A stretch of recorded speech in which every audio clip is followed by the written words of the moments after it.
After the collapse of the economy and the banks, the solution to it all seemed to be to make cuts to the support services to the most vulnerable people in society. And that was from around 2007 on. So in 2010, a lot of people working in the community and voluntary sector and the people that they worked with came together to try and find a way to protest that wasn't simply a march with a lot of speeches at the end. And the result was this spectacle of defiance and hope, which involves a lot of creative elements, and it's the people themselves who are the creators. I'm here to support the people who are calling for a level of defiance and a level of hope. I think that the poorest community groups in Ireland are here at the moment, the poorest of the poor, with that level of creativity. They give me hope. I know that we won't be defeated by the meanest or the most savage, but we'll still be here. So in 2010, the first spectacle of defiance took to the streets. There were thousands of young people in particular, but people from lots of different marginalised groups. People felt that they had made their point in a way that it hadn't been done before. Before the French Revolution, the king sent out this cahier de doléances where people, the peasants and various classes, were asked to write their own grievances in a great big book. But the grievances became a tsunami of grief. So our idea was to take people's grievances at this time in Ireland and see what would happen. The spectacle of defiance and hope isn't just about knocking what's going on and what's going wrong. It's also about imagining what would be a brighter future, what would be a better way to do things.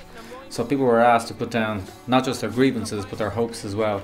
And the result were these amazing books created out in the communities in all these different areas of Dublin and different communities, like the travelling community, people in addiction rehabilitation, youth groups.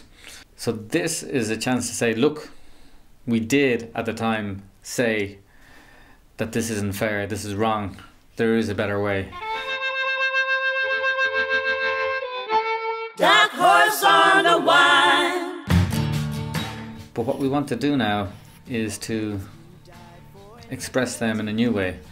And so we've got the Songs of Grievances and Hope, which is a song cycle taking all the lyrics of the songs come from the grievances and hopes from the books. And we've engaged an artist called Sean Miller, who's worked a lot on these song cycles. In fact, he's coined the whole form of expression. He's worked with groups before, such as in Tower Songs. He worked with people in flats around Dublin that were coming down as part of regeneration projects. She found a river in a field. There's a certain sadness in falling away of things. She found a river in a field. He worked with Silver Stars, which was older gay men telling their stories. You had a wicked smile and a sense of humor, a smile to die for.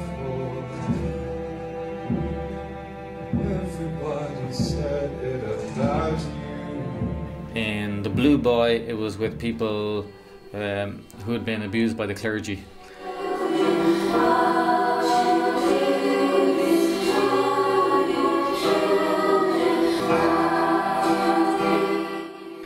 And his particular method of working is interviewing people, getting their stories, and then using their own words to make songs, and then bringing these songs back to the people and they perform them themselves. And that's where the power of the whole form comes from. It's the people themselves perform in their own words. It's a different way of putting a magnifying glass on the issues and the grievances and the hopes that people have brought up, and showing them in a different light and in a more considered way, and in a theatre format where it can be even more immediate and even more emotional, but also in a way that it can be repeated and leave more of a legacy for the future.